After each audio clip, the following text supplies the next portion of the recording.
पश्चिम बंगाल के राज्यपाल श्रीमान जगदीप धनखड़ जी, केंद्र सरकार में मेरे सहयोगी मंत्री श्री धर्मेंद्र प्रधान जी, देबाश्री चौधरी जी, सांसद दिव्येंदु अधिकारी जी, विधायक तापसी मंडल जी, भाइयों और बहनों, आज पश्चिम बंगाल सहित समूचे पूर्वी भारत के लिए एक बड़ा महत्वपूर्ण अवसर है। पूर्वी भारत की कनेक्टिविटी और स्वच्छ ईंधन के मामले में आत्मनिर्भरता के लिए आज बहुत बड़ा दिन है। विशेष तौर पर इस पूरे क्षेत्र की गैस कनेक्टिविटी को सशक्त करने वाले बड़े प्रोजेक्ट्स आज राष्ट्र को समर्पित किए गए हैं।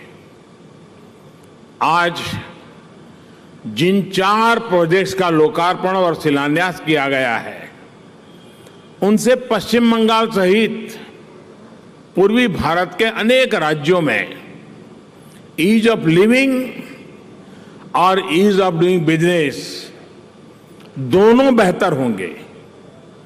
ये प्रोजेक्ट हल्दिया को देश के आधुनिक और बड़े इंपोर्ट एक्सपोर्ट सेंटर के रूप में विकसित करने में भी मददगार सिद्ध होंगे। साथियों, गैस आधारित अर्थव्यवस्था आज भारत की जरूरत है। One nation one gas grid इसी जरूरत को पूरा करने का एक महत्वपूर्ण अभियान है। इसके लिए पाइपलाइन नेटवर्क के विस्तार के साथ साथ नेचुरल गैस की कीमतें कम करने पर भी फोकस किया जा रहा है।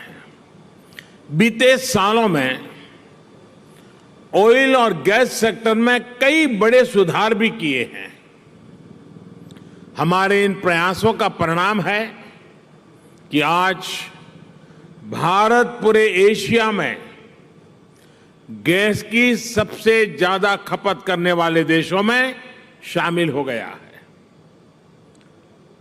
इस साल बजट में देश ने स्वच्छ और सस्ती ऊर्जा के लिए हाइड्रोजन मिशन की भी घोषणा की है, जो क्लीन फ्यूल के अभियान को सशक्त करेगा।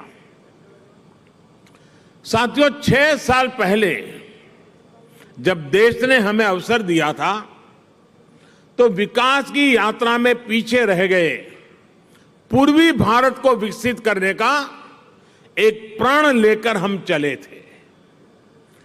पूर्वी भारत में जीवन और कारोबार के लिए जो आधुनिक सुविधाएं चाहिए, उनके निर्माण के लिए हमने एक के बाद एक अनेक कदम उठाए।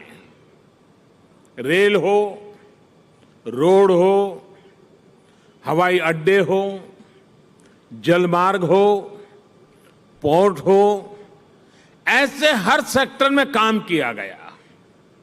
इस क्षेत्र की सबसे बड़ी समस्या ये पारंपरिक कनेक्टिविटी का अभाव तो था ही, गैस कनेक्टिविटी एक बहुत बड़ी दिक्कत थी। गैस के अभाव में पूर्वी भारत में नए उद्योग तो क्या, पुराने उद्योग भी बंद हो रहे थे। इसी समस्या को दूर करने के लिए पूर्वी भारत को पूर्वी बंदरगाहों और पश्चिमी बंदरगाहों से जोड़ने का फैसला लिया गया। साथियों, प्रधानमंत्री ऊर्जा गंगा पाइपलाइन इसी लक्ष्य के साथ आगे बढ़ रही है। इसी पाइपलाइन का एक और बड़ा हिस्सा जनता की सेवा में समर्पित हो चुका है। लगभग 350 किलोमीटर की डोभी दुर्गापुर पाइपलाइन बनने से पश्चिम बंगाल के साथ साथ बिहार और झारखंड के 10 जिलों को सीधा लाभ होगा। इस पाइपलाइन को बनाते समय करीब 11 लाख मैंडेज का रोजगार यहां के लोगों को मिला है। अब जब ये पूरी हो गई है तो इन तमाम जिलों के हजारों परिवारों के किचन में पाइप से सस्ती गैस पहुंच पाएगी। सीएनजी आधारित कम प्रदूषण वाली गाड़ियां चल पाएगी। इसके साथ साथ इससे दुर्गापुर और सिंदरी के खाद कारखाने के लिए भी गैस की निरंतर सप्लाई संभव हो पाएगी। इन दोनों कारखानों की ताकत बढ़ने से रोजगार के नए अवसर बनेंगे और किसानों को पर्याप्त और सस्ती खाद मिल पाएगी। मेरा गेल और पश्चिम बंगाल सरकार से आग्रह रहेगा कि जगदीशपुर हल्दिया और बोकारो धामरा पाइपलाइन के दुर्गापुर हल्दिया जंक्शन को भी जल्द से जल्द पूरा करने का प्रयास करें। साथियों, नेचुरल गैस के साथ साथ इस क्षेत्र में एलपीजी गैस के इंफ्रास्ट्रक्चर को मजबूत करने के लिए लगातार काम चल रहा है। यह इसलिए जरूरी है क्योंकि पूर्वी भारत में उज्ज्वला योजना के बाद एलपीजी गैस की कवरेज काफी अधिक बढ़ गई है, जिससे डिमांड भी बढ़ी है। उज्ज्वला योजना के तहत पश्चिम बंगाल में करीब करीब 90 लाख बहनों बेटियों को मुफ्त गैस कनेक्शन मिला है। इनमें से भी 36 लाख से ज्यादा एसटी और एससी वर्ग की महिलाएं हैं।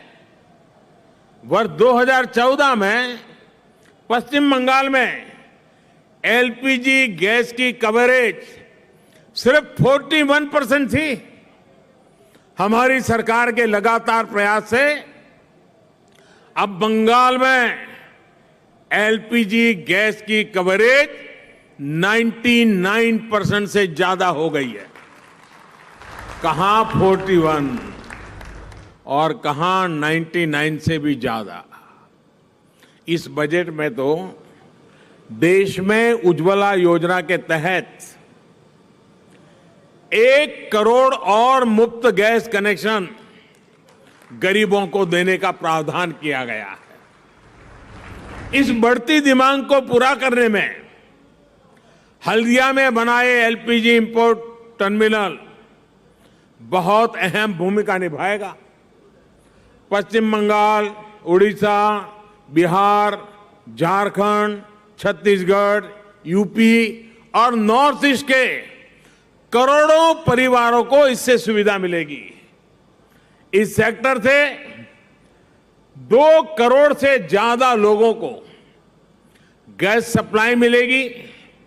इनमें से करीब 1 करोड़ उज्ज्वला योजना के ही लाभार्थी होंगे। साथ ही इससे सैकड़ों रोजगार यहां के नौजवानों को मिलेंगे। साथियों, क्लीन फ्यूल को लेकर अपनी प्रतिबद्धता को पूरा करने के लिए आज BS6 फ्यूल बनाने वाले प्लांट की कैपेसिटी को बढ़ाने का काम भी शुरू किया गया है। हल्दिया रिफाइनरी में ये दूसरी कैटालिटिक डी-वैक्सिंग यूनिट जब तैयार हो जाएगी तो लूप बेस्ड ऑयल्स के लिए विदेशों पर हमारी निर्भरता कम हो जाएगी। इससे हर साल देश के करोड़ों रुपया बचेंगे। बल्कि आज हम उस स्थिति की तरफ बढ़ रहे हैं जब एक्सपोर्ट की कैपेसिटी तैयार कर सके।